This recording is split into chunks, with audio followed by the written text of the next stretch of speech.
Hey there, friends. I am back with you. This is Mr. Ben for the next part of Pippi Longstocking. We left off on chapter 4. Pippi goes to school. As you can see, I'm inside today. It is a gray, rainy day. April showers, spring mayflowers.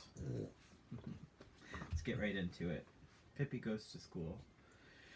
Of course, Tommy and Annika went to school. Each morning at 8 o'clock, they trotted off, hand in hand, swinging their school bags. At that time, Pippi was usually grooming her horse or dressing Mr. Nielsen in his little suit. Or else she was taking her morning exercises, which meant turning 43 somersaults in a row.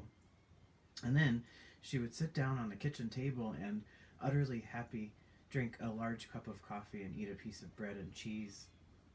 Tommy and Annika always looked longingly toward Villa Kula as they started off to school. They would much rather have gone to play with Pippi.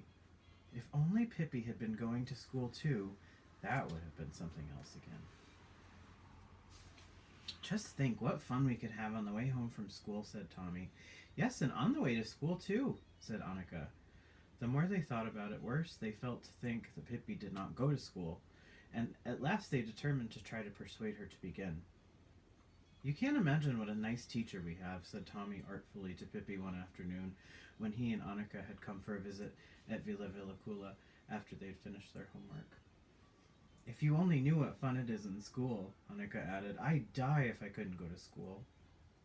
Pippi sat on a hassock, bathing her feet in a tub. She said nothing, but just wiggled her toes for a while so that the water splashed around everywhere. You don't have to stay so very long, continued Tommy. Just until 2 o'clock. Yes, and besides, we get Christmas vacation, and Easter vacation, and summer vacation, said Annika. Pippi bit her big toe thoughtfully, but still said nothing. Suddenly, as if she had made some decision, she poured all of the water out onto the kitchen floor, so that Mr. Nielsen, who sat near her playing with a mirror, got his pants absolutely soaked. It's not fair, said Pippi sternly without paying any attention to Mr. Nielsen's puzzled air about his wet pants. It is absolutely unfair. I don't intend to stand it. What's the matter now? Asked Tommy. In 4 months, it will be Christmas, and then you'll have Christmas vacation. But what'll I get? Pippi's voice sounded sad. No Christmas vacation. Not even the tiniest bit of a Christmas vacation, she complained. Something will have to be done about that. Tomorrow morning, I'll begin school. And Tommy and Annika clapped their hands with delight. Hurrah! We'll wait for you outside our gate at 8 o'clock. Oh no, said Pippi. I can't begin as early as that, and besides, I'm going to ride to school. And ride she did. Exactly at 10 o'clock the next day, she lifted her horse off the porch, and a little later, all the people in town ran to their windows to see what horse it was that was running away. That is to say, they thought he was running away, but it was only Pippi in a bit of a hurry to get to school. She galloped wildly into the schoolyard, jumped off the horse, tied him to a tree, and burst into the schoolroom with such a noise and a clatter that Tommy and Annika and all their classmates jumped in their seats. Hi there, cried Pippi, waving her big hat. Did I get in here in time for plutification? Tommy and Annika had told their teacher that a new girl, named Pippi Longstocking was coming, and the teacher had already heard about Pippi in the little town. And as she was a very pleasant teacher, she had decided to do all she could do to make Pippi happy in school. Pippi threw herself down on a vacant bench without having been invited to do so, but the teacher paid no attention to her heedless way. She simply said in a very friendly voice, Welcome to school, little Pippi. I hope that you will enjoy yourself here and learn a great deal. Yes, and I hope I'll get some Christmas vacation, said Pippi. That is the reason I've come. It's only fair, you know. If you would first tell me your whole name, said the teacher, then I'll register you in school. Are you ready for this? My name is Pippi Lotta Delicatessa Window Shade Mackerel Mint Ephraim's daughter Longstocking, daughter of Captain Ephraim Longstocking, formerly the terror of the sea, now a cannibal king. Pippi is really only a nickname, because Papa thought that Pippilotta was too long to say.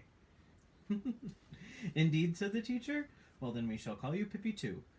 But now, she continued, suppose we test you a little and see what you know. You are a big girl, and no doubt know a great deal already. Let us begin with arithmetic. Pippi, can you tell me what 7 and 5 are? Pippi, astonished and dismayed, looked at her and said, Well, if you don't know that yourself, you needn't think I'm going to tell you. All the children stared in horror at Pippi, and the teacher explained that one couldn't answer that way in school. I beg your pardon, said Pippi contritely. I didn't know that. I won't do it again. No, let us hope not, said the teacher. And now I will tell you that 7 and 5 are 12. See that, said Pippi. You knew it yourself. Why are you asking then? The teacher decided to act as if nothing unusual were happening and went on with her examination. Well now, Pippi, how much do you think 8 and 4 are? Oh, about 67, hazarded Pippi. Of course not, said the teacher. 8 and 4 are 12. Well now, really, my dear little woman, said Pippi, that is carrying things too far. You just said that 7 and 5 are 12. There should be some rhyme and reason to things, even in school. Furthermore, if you are so childishly interested in that foolishness, why don't you sit down in a corner by yourself and do arithmetic, and leave us alone so we can play tag? The teacher decided there was no point in trying to teach Pippi any more arithmetic. She began to ask the other children the arithmetic questions. Can Tommy answer this one, she asked. If Lisa has 7 apples and Axel has 9 apples, how many apples do they have together? Yes, you tell, Tommy, Pippi interrupted. And tell me, too, if Lisa gets a stomachache and Axel gets more stomachache, whose fault is it, and where did they get hold of the apples in the first place? The teacher turned to pretend that she hadn't heard and turned to Annika. Now, Annika, here's an example for you. Gustav was with his schoolmates on a picnic. He had a quarter when he started out and 7 cents when he got home. How much did he spend? Yes, indeed, said Pippi, and I also want to know why he was so extravagant, and if it was pop he bought, and if he washed his ears properly before he left home. The teacher decided to give up arithmetic altogether. She thought maybe Pippi would prefer to learn to read, so she took out a pretty little card with a picture of an ibex on it, In front of the ibex's nose was the letter I. Now, Pippi, she said briskly, you'll see something jolly. You see, here is an ibex, and the letter in front of this ibex is called I. Well, that I'll never believe, said Pippi. I think it looks exactly like a straight line with a little fly speck over it. But what I'd really like to know is, what has the ibex to do with the fly speck? The teacher took out another card with a picture of a snake on it and told Pippi that the letter was an S. Speaking of snakes, said Pippi, I'll never ever forget the time I had a fight with a huge snake in India.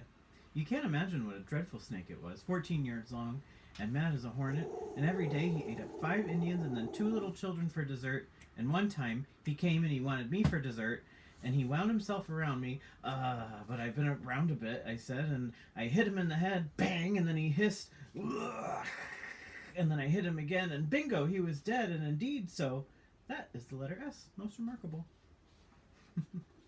Pippi had to stop to get her breath, and the teacher, who had now begun to think that Pippi was an unruly and troublesome child, decided that the class should have drawing for a while. Surely Pippi could sit still and be quiet and draw, thought the teacher. She took out paper and pencils and passed them out to the children. Now, you may draw whatever you wish, she said, and she sat down at her desk and began to correct homework. In a little while, she looked up to see how the drawing was going. All the children sat looking at Pippi, who lay flat on the floor, drawing to her heart's content. But, Pippi, said the teacher impatiently, why in the world aren't you drawing on your paper? I filled that long ago. There isn't room enough for my whole horse on that little snip of a paper, said Pippi. Just now I'm working on his front legs, but when I get to his tail, I guess I'll have to go out in the hall. The teacher thought hard for a while. Suppose instead we all sing a little song, she suggested. There's Pippi drawing a horse on the floor.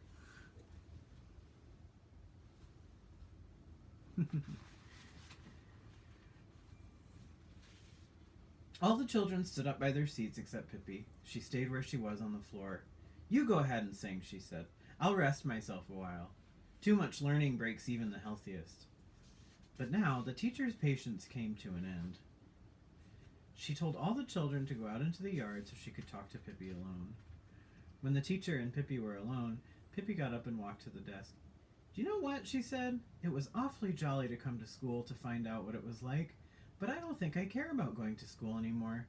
Christmas vacation or no Christmas vacation, there's altogether too many apples and ibexes and snakes and things like that. It makes me dizzy in the head, and I hope that you, teacher, won't be sorry." But the teacher said she certainly was sorry, most of all because Pippi wouldn't behave decently, and that any girl who acted as badly as Pippi wouldn't be allowed to go to school, even if she wanted to. "Have I behaved badly?" asked Pippi, much astonished. "Goodness, I didn't know that," she added, and looked very sad. And nobody could look as sad as Pippi when she was sad. She stood silent for a while, and then she said in a trembling voice, "You understand, teacher, don't you, that when you have a mother who's an angel, and a father who's a cannibal king, and when you've sailed on the ocean all your whole life, then you don't know just how to behave in school with all the apples and ibexes." And then the teacher said she understood, didn't feel annoyed with Pippi any longer, and maybe Pippi could come back to school when she was a little older. Pippi positively beamed with delight. "I think you are awfully nice, teacher, and here is something for you." Out of her pocket, Pippi took a little lovely gold watch and laid it on the desk. The teacher said she couldn't possibly accept such a valuable gift from Pippi, but Pippi replied, "You've got to take it. Otherwise I'll come back again tomorrow, and that would be a pretty how do you do." Then Pippi rushed out to the schoolyard and jumped on her horse. All the children gathered around to pat the horse and see her off. "You ought to know about the schools in Argentina," said Pippi, looking down at the children. "That's where you should go. Easter vacation begins 3 days after Christmas vacation ends, and when Easter vacation is over, there are 3 days and then it's summer vacation. Summer vacation ends on the 1st of November, and then you have a tough time until Christmas vacation begins on November 11th, but you can stand that because there are at least no lessons. It is strictly against the law to have lessons in Argentina. Once in a while it happens that some Argentine kid sneaks into a closet and sits there studying a lesson, but it's too bad for him if his mother finds him. Arithmetic they don't have at all in the schools, and if there's any kid who knows what 7 and 5 are, he has to stand in the corner all day. That is, if he's foolish enough to let the teacher know that he knows. They have reading on Friday, and then only if they have some books, which they never have." "But what do they do in school?" asked one little boy. "Eat caramels," said Pippi decidedly. "There's a long pipe that goes from a caramel factory nearby directly into the schoolroom, and caramels keep shooting out of it all day long, so the children have all they can do to eat them up." "Yes, but what does the teacher do?" asked one little girl. "Takes the paper off the caramels for the children, of course," said Pippi. "You didn't suppose they did it themselves, did you?" "Hardly. They don't even go to school themselves. They send their brothers." Pippi waved her big hat. "So long, kids," she cried gaily. "Now you won't see me for a while, but always remember how many apples Axel had or you'll be sorry." And with a ringing laugh, Pippi rode out through the gate, so wildly that the pebbles whirled around the horse's hoofs and the window panes rattled in the schoolhouse. And that was Pippi Goes to School, Chapter 4. We are at Chapter 5. Pippi sits on the gate and climbs a tree. Outside Villa Villacula sat Pippi, Tommy, and Annika. Pippi sat on one gate post, Annika on the other, and Tommy sat on the gate. It was a warm and beautiful day toward the end of August. A pear tree that grew close to the fence stretched its branches down so low that the children could sit and pick the best little red gold pears without any trouble at all. They munched and ate and spit pear cores out onto the road. Villa Villacula stood just at the end of the little town, where the street turned into a country road. The people in the little town loved to go walking out Villa Villacula way, for the country out there was so beautiful. As the children were sitting there eating pears, a girl came walking along the road from town. When she saw the children, she stopped and asked, "Have you seen my papa go by?" "Hmm," said Pippi. "How did he look? Did he have blue eyes?" "Yes," said the girl. "Medium large, not too tall and not too short?" "Yes," said the girl. "Black hat and black shoes?" "Yes, exactly," said the girl eagerly. "No, that one we haven't seen," said Pippi decidedly. The girl looked crestfallen and went off without a word. "Wait a minute," shrieked Pippi after her. "Was he bald-headed?" "No, he certainly was not," said the girl crossly. "Lucky for him," said Pippi, and spit out a pear core. The girl hurried away, but then Pippi shouted, Did he have big ears that reached way down to his shoulders? No, said the girl, and turned and came running back in amazement. You don't mean to say that you've seen a man walk by with such big ears? I have never seen anyone who walks with his ears, said Pippi. All the people I know walk with their feet. Oh, don't be silly. I mean, have you really seen a man who has such big ears? No, said Pippi, there isn't anybody with such big ears. It would be ridiculous. How would they look? It isn't possible to have such big ears, at least not in this country, she added after a thoughtful pause. Of course, in China, it's a little different. I once saw a Chinese person in Shanghai. His ears were so big that he could use them for a cape. And when it rained, he just crawled in under his ears and was as warm and snug as you please. Of course, his ears didn't have it so good. If it was very bad weather, he used to invite his friends to camp under his ears. And there they sat and sang sad songs while the rain poured down. They liked him a lot because of his ears. Same was Hai Shang. You should have seen Hai Shang run to work in the morning. He always came dashing in at the last minute because he loved to sleep late. And you can't imagine how funny he looked, rushing in with his ears flying behind him like two big golden sails. The girl had stopped and stood open-mouthed, listening to Pippi. And Tommy and Annika forgot to eat any more pears. They were so utterly absorbed in the story. He had more children than he could count, and the littlest one was named Peter, said Pippi. Oh, but a Chinese baby can't be called Peter, interrupted Tommy. That's just what his wife said to him. A Chinese baby can't be called Peter. But Hai Shang was dreadfully stubborn, and he said that the baby should be called Peter or nothing. And then he sat down in a corner and pulled his ears over his head and he howled. And his poor wife had to give in, of course. And the kid was called Peter. Really? Said Annika. It was the hatefulest kid in all Shanghai, continued Pippi. Fussy about his food so that his mother was most unhappy. You know, of course, that they eat swallows' nests in China. And there sat his mother with a whole plate full of swallows' nests trying to feed him. Now, little Peter, she said, come, we'll eat a swallow's nest for Daddy. But Peter just shut his mouth tight and shook his head. At least Hai Shang was so angry that he said that no new food should be prepared for Peter until he had eaten a swallow's nest for Daddy. And when Hai Shang said something, that was that. The same swallow's nest rode in and out of the kitchen from May until October. And on the 14th of July, his mother begged to be allowed to give Peter a couple of meatballs, but Hai Shang said no. Nonsense, said the girl in the road. Yes, that's just what Hai Shang said, continued Pippi. Nonsense, he said. It's perfectly plain that the child can eat the swallow's nest if he'll only stop being so stubborn. But Peter kept his mouth shut tight from May to October. But how could he live? Asked Tommy, astonished. He couldn't live, said Pippi. He died of plain, common, ordinary pig-headedness. The 18th of October, and he was buried the 19th, and on the 20th, a swallow flew in through the window and laid an egg in the nest, which was standing on the table. So it came in handy after all. No harm done, said Pippi happily. And then she looked thoughtfully at the bewildered girl, who still stood in the road. Why do you look so funny? Asked Pippi. What's the matter? You don't really think that I'm sitting here telling lies, do you? Just tell me if you do, said Pippi threateningly, and rolled up her sleeves. Oh, no, indeed, said the girl, terrified. I don't really mean that you're lying, but... No, said Pippi. But it's just what I'm doing. I'm lying so my tongue is turning black. Do you really think that a child can live without food from May to October? To be sure, I know they can get along without food for 3 or 4 months, all right, but from May to October, it's just foolish to think that.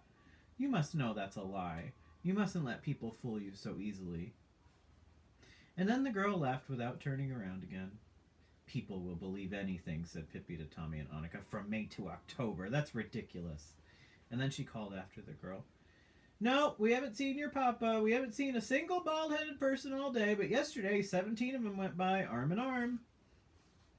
Pippi's garden was really lovely. You couldn't say it was well kept, but there were wonderful grass plots that were never cut, and old rose bushes that were full of white and yellow and pink roses. Perhaps not such fine roses, but oh, how sweet they smelled. A good many fruit trees grew there, too, and best of all, several ancient oaks and elms that were excellent for climbing. The trees in Tommy's and Annika's garden were not very good for climbing, and besides, their mother was always so afraid they would fall and get hurt that they had never climbed much. But now Pippi said, "Suppose we climb up in the big oak tree." Tommy jumped down from the gate at once, delighted with the suggestion. Annika was a little hesitant, but when she saw that the trunk had nubbly places to climb on, she too thought it would be fun to try.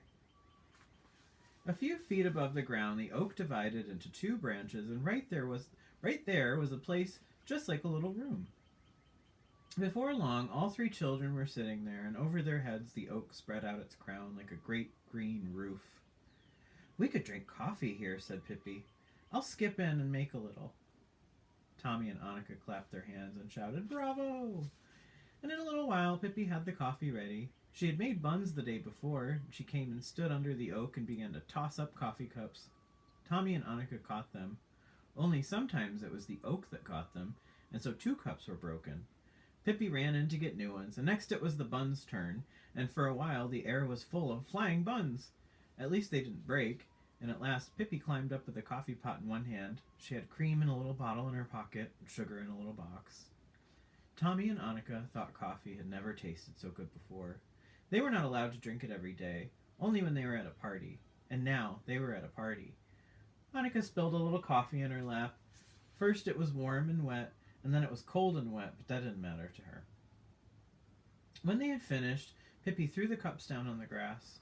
"I want to see how strong the china they make these days is," she said. Strangely enough, 1 cup and 3 saucers held together, and only the spout of the coffee pot broke off. Presently, Pippi decided to climb a little higher. There they are with their cups in the tree. "Can you beat this?" she cried suddenly. "The tree is hollow." And there in the trunk was a big hole, which the leaves had hidden from the children's sight. "Oh, may I climb up and look too?" called Tommy, but there was no answer. "Pippi, where are you?" he cried, worried. Then they heard Pippi's voice, not from above, but from way down below. It sounded as if it came from under the ground. "I'm inside the tree. It is hollow clear down to the ground. If I peek out through a little crack, I can see the coffee pot outside on the grass." "How will you get up again?" cried Annika. "I'm never coming up," said Pippi. "I'm going to stay here until I retire and get a pension. And you'll have to throw my food down through that hole up there 5 or 6 times a day." Annika began to cry. "Why be sorry? Why complain?" said Pippi. "You come down here too, and then we can play that we're pining away in a dungeon." "Never in this world," said Annika, and to be on the safe side, she climbed right down out of the tree. "Annika, I can see you through the crack," cried Pippi. "Don't step on the coffee pot. It's an old, well-mannered coffee pot that never did anyone any harm. It can't help that it doesn't have a spout any longer." Annika went up to the tree trunk, and through the little crack she saw the very tip of Pippi's finger. This comforted her a great deal, but she was still worried. "Pippi, can't you really get up?" she asked. Pippi's finger disappeared, and then in less than a minute her face popped out of the hole up in the tree. "Maybe I can if I try very hard," she said, and parted the foliage with her hands. "It's as easy as all that to get up," said Tommy, who was still up in the tree. "Then I want to come down and pine away a little too." "Wait," said Pippi. "I think we'll get a ladder." She crawled out of the hole and hurried down the tree, and then she ran after a ladder, pushed it up the tree, and let it down into the hole. Tommy was wild to go down. It was difficult to climb to the hole because it was so high up, but Tommy was brave, and he wasn't afraid to climb down into the dark hollow in the trunk. Annika watched him disappear and wondered if she would ever see him again. She peeked in through the crack. "Annika," came Tommy's voice, "you can't imagine how wonderful it is here. You must come in too. It isn't the least bit dangerous when you have a ladder to climb on. If you only do it once, you'll never want to do anything else." "Are you sure?" asked Annika. "Absolutely," said Tommy. With trembling legs, Annika climbed up in the tree again, and Pippi helped her with the last hard bit. She drew back a little when she saw how dark it was in the tree trunk, but Pippi held her hand and kept encouraging her. "Don't be scared, Annika," she heard Tommy say from down below. "Now I can see your legs, and I'll certainly catch you if you fall." But Annika didn't fall. She reached Tommy safely, and a moment later Pippi followed. "Isn't it grand here?" said Tommy. And Annika had to admit that it was. It wasn't nearly so dark as she had thought, because light came in through the crack. She peeked through and announced that she too could see the coffee pot outside on the grass. "We'll have this for our secret hiding place," said Tommy. "Nobody will know that we are here, and if they should come and hunt around outside for us, we can see them through the crack, and then we'll have a good laugh." "We can have a little stick and poke it out through the crack and tickle them, and then they'll think the place is haunted," said Pippi. At this, idea, the children were so delighted that they hugged each other, all three. And then they heard the ding-dong that meant the bell was ringing for dinner at Tommy's and Annika's house. "Oh, bother," said Tommy. "Now we've got to go home. But we'll come over tomorrow as soon as we get back from school." "Do that," said Pippi. And so they climbed up the ladder. First Pippi, then Annika, then Tommy last. And then they climbed down onto the tree. First Pippi, then Annika, and Tommy last. That was chapter 5. Now we are on to chapter 6. Pippi arranges a picnic.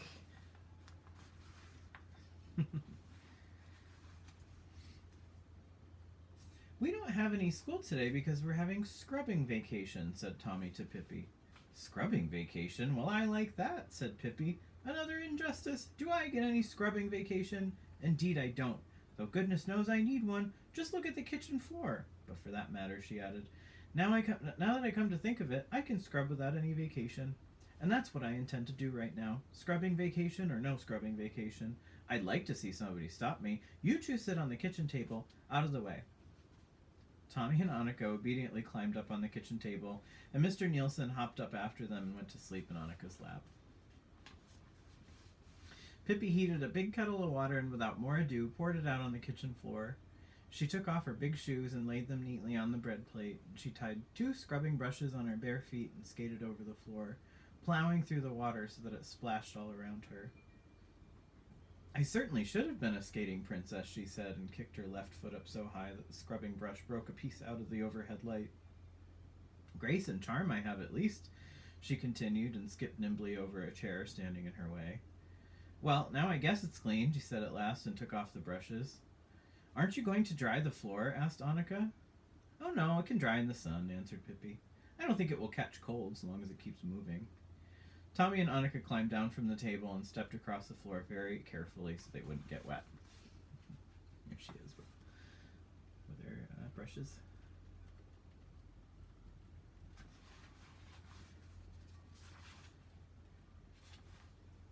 Out of doors, the sun shone in a clear blue sky. It was one of those radiant September days that make you feel like walking in the woods. Pippi had an idea. "Let's take Mr. Nielsen and go on a little picnic." "Oh yes, let's," cried Tommy and Annika. "Run home and ask your mother then," said Pippi, "and I'll be getting the picnic basket ready." Tommy and Annika thought that was a good suggestion. They rushed home and were back again almost immediately, but Pippi was already waiting by the gate with Mr. Nielsen on her shoulder, a walking stick in one hand and a big basket in the other. The children walked along the road a little way and then turned into a pasture where a pleasant path wound in and out among the thickets of birch and hazel. Presently they came to a gate on the other side of which was an even more beautiful pasture, but right in front of the gate stood a cow who looked as if nothing would persuade her to move. Annika yelled at her, and Tommy bravely went up and tried to push her away, but she just stood there staring at the children with her big cow eyes. To put an end to the matter, Pippi set down her basket and lifted the cow out of the way. The cow, looking very silly, lumbered off into the hazel bushes. "How can cows be so bull-headed?" said Pippi, and jumped over the gate. "What a lovely, lovely wood!" cried Annika in delight as she climbed up on all the stones she could see. Tommy had brought along a dagger Pippi had given him, and with it he cut walking sticks for Annika and for himself. He cut his thumb a little too, but that didn't matter. "Maybe we ought to pick some mushrooms," said Pippi, and she broke off a pretty rosy one.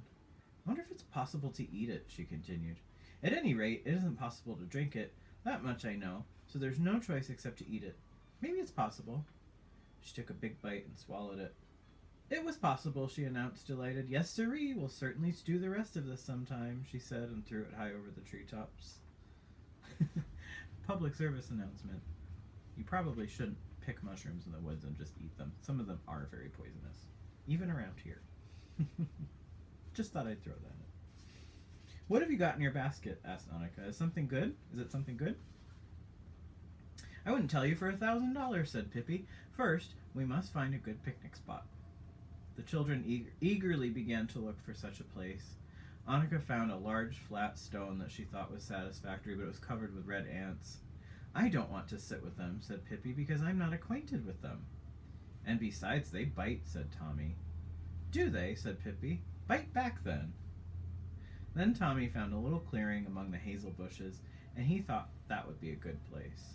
"Oh no, that's not sunny enough for my freckles," said Pippi, "and I do think freckles are so attractive." Farther on, they came to a hill that was easy to climb. On one side of the hill was a nice sunny rock, just like a little balcony, and there they sat down. "Now shut your eyes while I set the table," said Pippi. Tommy and Annika squeezed their eyes as tightly shut as possible. They heard Pippi opening the basket and rattling paper.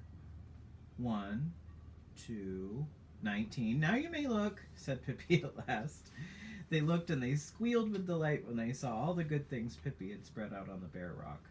There were good sandwiches with meatballs and ham, and a whole pile of sugared pancakes, and several little brown sausages, and 3 pineapple puddings. For you see, Pippi had learned cooking from the cook on her father's ship. "Aren't scrubbing vacations grand?" said Tommy with his mouth full of pancakes. "We ought to have them every day." "No, indeed, I'm not that anxious to scrub," said Pippi. "It's fun, to be sure, but not every day. That would be too tiresome." At last the children were so full that they could hardly move, and they sat still in the sunshine and just enjoyed it. "I wonder if it is hard to fly," said Pippi, and looked dreamily over the edge of the rock. The rock sloped down very steeply below them, and it was a long way down to the ground. "Down, at least, one ought to be able to learn to fly," she continued. "Must be harder to fly up, but you could begin with the easiest way. I do think I'll try." "No, Pippi!" cried both Tommy and Annika. "Oh dear, Pippi, don't do that!" But Pippi was already standing at the edge. "Fly, you foolish fly, fly, and the foolish fly flew," she said. And just as she said flew, she lifted her arms and she took off into the air. In half a second there was a thud. It was Pippi hitting the ground. Tommy and Annika lay on their stomachs and looked down at her terrified. Pippi got up and brushed off her knees. "I forgot to flap," she said joyfully, "and I guess I had too many pancakes in my stomach." At that moment the children noticed that Mr. Nielsen had disappeared. He had evidently gone off on a little expedition of his own. They remembered that they had last seen him contentedly chewing the picnic basket to pieces, but during Pippi's flying experiment they had forgotten him, and now he was gone. Pippi was so angry that she threw her shoe into a big deep pool of water. "You should never take monkeys with you anywhere," she said. "He should have been left at home to pick fleas off the horse. That would have served him right," she continued, wading out into the pool to get her shoe. The water reached up to her waist. "I might as well take advantage of this and wash my hair," said Pippi, and ducked her head under the water and kept it there so long that the water began to bubble. "There now, I've saved a visit to the hairdresser," she said contentedly, when at last she came up for air. She stepped out of the pool and put on her shoe, and then they went off to hunt for Mr. Nielsen. "Hear how it squishes when I walk," laughed Pippi. "It says clafs, clafs, clafs in my dress, and squish, squish, squish in my shoes. Isn't that jolly? I think you ought to try it too," she said to Annika, who was walking along beside her with her lovely flaxen hair, pink dress, and little white kid shoes. "Some other time," said the sensible Annika. They walked on. "Mr. Nielsen certainly can be exasperating," said Pippi. "He's always doing things like this. Once in Arabia he ran away from me and took a position as a maidservant to an elderly widow. That last was a lie, of course," she added after a pause. Tommy suggested that they all 3 go in different directions and hunt. At first, Annika didn't want to because she was a little afraid, but Tommy said, "You aren't a fraidy cat, are you?" And of course, Annika couldn't tolerate such an insult, so off they went. Tommy went through a field. Mr. Nielsen he did not find, but he did find something else. A bull, or to be more exact, the bull found Tommy, and the bull did not like Tommy, for he was a very cross bull who was not at all fond of children. And with his head down, he charged toward Tommy, bellowing fearfully. Tommy let out a terrified shriek that could be heard all through the woods. Pippi and Annika heard it and came running to see what was the matter. By that time, the bull had almost reached Tommy, who had fallen head over heels over a stump. "What a stupid bull," said Pippi to Annika, who was crying uncontrollably. "He ought to know he can't act like that. He'll get Tommy's white sailor suit all dirty. I'll have to go and talk some sense into the stupid animal." And off she started, and she ran up and she pulled the bull by the tail. "Forgive me for breaking up the party," she said. Since she had given his tail a good hard pull, the bull turned around and saw a new child to catch on his horns. As I was saying, went on Pippi, forgive me for breaking up, and also forgive me for breaking off, and with that she broke off one of the bull's horns. It isn't the style to have 2 horns this year, she said. All the better bulls have just 1 horn, if any. She broke off the other horn, too. And as bulls have no feeling in their horns, this one didn't know what she had done. He charged at Pippi as if she had been any other child, and if she had been any other child, there would have been nothing left but a grease spot. Hey, stop tickling me, shrieked Pippi. You can't imagine how ticklish I am. Hey, stop, or I'll die laughing. But the bull didn't stop, and at last Pippi jumped up on his back to get a little rest. To be sure, she didn't get much, because the bull didn't in the least approve of having Pippi on his back. He dodged about madly to get her off, but she clamped her knees and hung on. The bull dashed up and down the field, bellowing so hard that smoke came out of his nostrils. Pippi laughed and shrieked and waved at Tommy and Annika, who stood a little distance away, trembling like aspen leaves. The bull whirled around and around, trying to throw Pippi. See me dancing with my little friend, cried Pippi, and kept her seat. At last the bull was so tired that he lay down on the ground and wished that he'd never seen such a thing as a child. He had never thought children amounted to much anyway. Are you going to take a little nap now? Asked Pippi politely. Then I won't disturb you. She got off his back and went over to Tommy and Annika.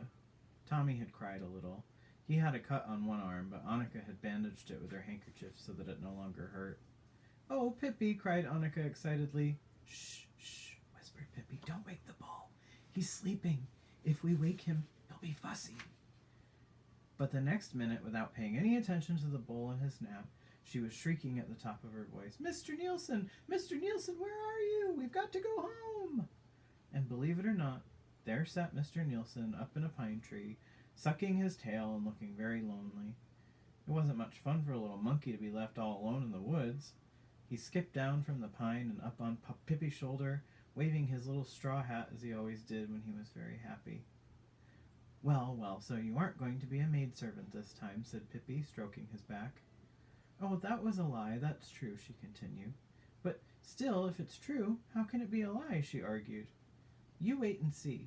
It's going to turn out that he was a maidservant in Arabia after all, and if that's the case, I know who's going to make the meatballs at our house hereafter. And they strolled home, and Pippi's dress was still going, claffs, claffs, claffs, and her shoes squish, squish, squish. And Tommy and Annika thought that they had a wonderful day in spite of the bull, and they sang a song they had learned at school. It was really a summer song, but they thought it fitted very well, even if it now was early autumn. In the jolly summertime, through field and wood we'll make our way. Nobody's sad, everyone's gay, we sing as we go. Ola, olo. You who are young, come join in our song. Don't sit home moping all the day long. Our song will swell through wood and dell and up to the mountaintop as well. In the jolly summertime, we sing as we go. Hola, holo. Pippi sang too, but with slightly different words. In the jolly summertime, through the field and wood I make my way. I do exactly as I wish, and when I walk it goes squish, squish, squish, squish, squish, squish. And my old shoe, it's really true, sometimes says chip and sometimes chew. For the shoe is wet, the bull sleeps yet, and I eat all the rice pudding I can get. In the jolly summertime, I squish wherever I go. Squish-o, squish-o. That was chapter 6. And I think this will be our last chapter today, chapter 7. And we will do the last installment tomorrow. I think that's a good place to stop at the end of this chapter. So chapter 7, Pippi goes to the circus. Oh boy. They had enough fun on a picnic. I can't imagine what's going to happen at the circus. A circus had come to the little town, and all the children were begging their mothers and fathers for permission to go. Of course, Tommy and Annika asked to go too, and their kind father immediately gave them some money. Clutching it tightly in their hands, they rushed over to Pippi's. She was on the porch with her horse, braiding his tail into tiny pigtails and tying each one with a red ribbon. I think it's his birthday today, she announced, so he has to be all dressed up. Pippi, said Tommy, all out of breath because they'd been running so fast. Pippi, do you want to go with us to the circus? can go with you most anywhere, answered Pippi. But whether I can go to the circus or not, I don't know, because I don't know what a circus is. Does it hurt? Silly, said Tommy. Of course it doesn't hurt. It's fun. Horses and clowns and pretty ladies that walk the tightrope. But it costs money, said Annika, opening her small fist to see if the shiny $50 and the quarters were still there. I'm rich as a troll, said Pippi, so I guess I can buy a circus all right. But it'll be crowded here if I have more horses. The clowns and the pretty ladies I could keep in the laundry, but it's harder to know what to do with the horses. Oh, don't be so silly, said Tommy. You don't buy a circus. It costs money to go look at it. Preserve us, cried Pippi and shut her eyes tightly. It costs money to look? And here I go around goggling all day long. Goodness knows how much money I've goggled up already. Then, little by little, she opened one eye very carefully, and it rolled around and around in her head. Cost what it may, she said, I must take a look. At last, Tommy and Annika managed to explain to Pippi what a circus really was, and she took some gold pieces out of her suitcase. Then she put on her hat, which was as big as a millstone, and off they all went. There were crowds of people outside the circus tent and a long line at the ticket window, but at last it was Pippi's turn. She stuck her head through the window and stared at the dear old lady sitting there. How much does it cost to look at you? Pippi asked. But the old lady was a foreigner who did not understand what Pippi meant and answered in broken Swedish. Little girl, it costs $1.25 in the grandstand and 75 cents on the benches and 25 cents for standing room. Now Tommy interrupted and said that Pippi wanted a 75-cent ticket. Pippi put down a gold piece, and the old lady looked suspiciously at it. She bid it, too, to see if it was genuine, and at last she was convinced that it really was gold and gave Pippi her ticket and a great deal of change in silver. What would I do with all those nasty little white coins? Asked Pippi disgustedly. Keep them, and then I can look at you twice in the standing room. As Pippi absolutely refused to accept any change, the lady changed her ticket to one for the grandstand and gave Tommy and Annika grandstand tickets too without their having to pay a single penny. In that way, Pippi, Tommy, and Annika came to sit on some beautiful red chairs right next to the ring. Tommy and Annika turned around several times to wave to their schoolmates, who were sitting much farther away. This is a remarkable place, said Pippi, looking around in astonishment. But see, they've spilled sawdust all over the floor. Not that I'm over-fussy myself, but that does look careless to me. Tommy explained that all circuses had sawdust on the floor for the horses to run around in. On a platform nearby, the circus band suddenly began to play a thundering march, and Pippi clapped her hands wildly and jumped up and down with delight. Does it cost money to hear, too? She asked. Or can you do that for nothing? At that moment, the curtain in front of the performer's entrance was drawn aside, and the ringmaster in a black frock coat with a whip in his hand came running in, followed by 10 white horses with red plumes on their heads. The ringmaster cracked his whip, and all the horses galloped around the ring, and then he cracked it again, and all the horses stood still with their front feet up on the railing around the ring. One of them had stopped directly in front of the children. Annika didn't like to have a horse so near her and drew back in her chair as far as she could, but Pippi leaned forward and took the horse's right foot in her hands. Hello there, she said. My horse sent you his best wishes. It's his birthday today too, but he has bows on his tails instead of on his head. Luckily, she dropped the foot before the ringmaster cracked his whip again, because then all the horses jumped away from the railing and began to run around the ring. When the act was over, the ringmaster bowed politely, and the horses ran out. In an instant, the curtain opened again for a coal-black horse. On its back stood a beautiful lady dressed in green silk tights. The program said her name was Miss Carmencita. The horse trotted around in the sawdust, and Miss Carmencita stood calmly on his back and smiled. But then something happened. Just as the horse passed Pippi's seat, something came swishing through the air, and it was none other than Pippi herself. And there she stood on the horse's back behind Miss Carmencita. At first, Miss Carmencita was so astonished that she nearly fell off the horse, and then she got mad. She began to strike out with her hands behind her back to make Pippi jump off, but that didn't work. Take it easy, said Pippi. Do you think you're the only one who can have any fun? Other people have paid too, haven't they? Then Miss Carmencita tried to jump off herself, but that didn't work either, because Pippi was holding her tightly around the waist, and at that the audience couldn't help laughing. They thought it was funny to see the lovely Miss Carmencita held against her will by a little red-headed youngster who stood there on the horse's back in her enormous shoes and looked as if she had never done anything except perform in a circus. But the ringmaster didn't laugh. He turned toward an attendant in a red uniform and made a sign to him to go and stop the horse. "Is this act already over?" asked Pippi in a disappointed tone, "just when we were having so much fun." "Horrible child!" hissed the ringmaster between his teeth. "Get out of here!" Pippi looked at him sadly. "Why are you mad at me?" she asked. "What's the matter? I thought we were here to have fun." She skipped off the horse and went back to her seat. But now 2 huge guards came to throw her out, and they took hold of her and tried to lift her up. They couldn't do it. Pippi sat absolutely still, and it was impossible to budge her, although they had tried as hard as they could. At last they shrugged their shoulders and went off. Meanwhile, the next act had begun. It was Miss Elvira about to walk the tightrope. She wore a pink tulle skirt and carried a pink parasol in her hand. With delicate little steps, she ran out on the rope. She swung her legs gracefully in the air and did all sorts of tricks. It looked so pretty. She even showed how she could walk backward on the narrow rope. But when she got back to the little platform at the end of the rope, there stood Pippi. "What are you going to do now?" asked Pippi, delighted when she saw how astonished Miss Elvira looked. Miss Elvira said nothing at all, but jumped down for the rope and threw her arms around the ringmaster's neck, for he was her father. And the ringmaster once more sent for his guards to throw Pippi out. And this time he sent for 5 of them, but all the people shouted, "Let her stay! We want to see the red-headed girl!"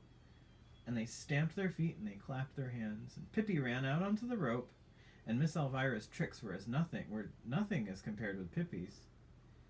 When she got to the middle of the rope, she stretched one leg straight up in the air, and her big shoe spread out like a roof over her head. She bent her foot a little so that she could tickle herself with it in the back of her ear. The ringmaster was not at all pleased to have Pippi performing in a circus. He wanted to get rid of her, and so he stole up and loosened the mechanism that held the rope taut, thinking surely Pippi would fall down. But Pippi didn't. She set the rope a-swinging instead, and back and forth it stayed, and Pippi swung faster and faster, until suddenly she leaped out into the air and landed right on the ringmaster. He was so frightened he began to run. "Oh, what a jolly horse!" cried Pippi, "but why don't you have any pom-poms in your hair?" Now Pippi decided it was time to go back to Tommy and Annika. She jumped off the ringmaster and went back to her seat. The next act was about to begin, but there was a brief pause because the ringmaster had to go out and get a drink of water and comb his hair. Then he came in, bowed to the audience, and said, "Ladies and gentlemen, in a moment you will be privileged to see the greatest marvel of all time, the strongest man in the world, the mighty Adolf, whom nobody has yet been able to conquer. And here he comes, ladies and gentlemen. Allow me to present to you the mighty Adolf." And into the ring stepped a man who looked as big as a giant. He wore flesh-colored tights and had a leopard skin draped around his stomach, and he bowed to the audience, and he looked very pleased with himself. "Look at these muscles," said the ringmaster, and squeezed mighty Adolf's arm where the muscles stood out like balls under the skin. "And now, ladies and gentlemen, I have a very special invitation for you. Who will challenge the mighty Adolf in a wrestling match? Which of you dares to try his strength against the world's strongest man? $100 for anyone who can conquer the mighty Adolf. $100, ladies and gentlemen. Think of that. Who will be the first to try?" Nobody came forth. "What did he say?" asked Pippi. "He says that anybody who can lick that big man will get $100, answered Tommy. "I can," said Pippi, "but I think it would be too bad to because he looks nice." "Oh, no, you couldn't," said Annika. "He's the strongest man in the world." "Man, yes," said Pippi, "but I am the strongest girl in the world. Remember that." This is the ringmaster. That's from just before, where Pippi's swinging down on the rope to the ringmaster. Meanwhile, the mighty Adolf was lifting heavy iron weights and bending thick iron rods in the middle, just to show how strong he was. "Oh, come on now, ladies and gentlemen," cried the ringmaster. "Is there really nobody here who wants to earn $100? Shall I really be forced to keep this myself?" And he waved a bill in the air. "No, that you certainly won't be forced to do," said Pippi. and stepped over the railing into the ring.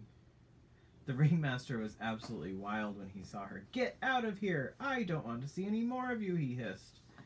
"Why do you always have to be so unfriendly?" said Pippi reproachfully. "I just want to fight with mighty Adolf." "This is no place for jokes," said the ringmaster. "Get out of here before the mighty Adolf hears your impudent nonsense." But Pippi went right by the ringleader and up to mighty Adolf, and she took his hand and shook it heartily. "Shall we fight a little, you and I?" she asked. Mighty Adolf looked at her but didn't understand a word. "In 1 minute I'll begin," said Pippi. And begin she did. She grabbed mighty Adolf around the waist, and before anyone knew what was happening, she had thrown him on the mat. Mighty Adolf leaped up, his face absolutely scarlet. "Atta girl, Pippi!" shrieked Tommy and Annika so loudly that all the people at the circus heard it and began to shriek, "Atta girl, Pippi, too!" The ringmaster sat on the railing, wringing his hands. He was mad, but mighty Adolf was madder. Never in his life had he experienced anything so humiliating as this, and he certainly intended to show that red-headed girl what kind of a man mighty Adolf really was. He rushed at Pippi and caught her around the waist, but Pippi stood firm as a rock. "You can do better than that," she said to encourage him, and then she wriggled out of his grasp, and in the twinkling of an eye, mighty Adolf was on the mat again. Pippi stood beside him, waiting. She didn't have to wait long. With a roar, he was up again, rushing at her.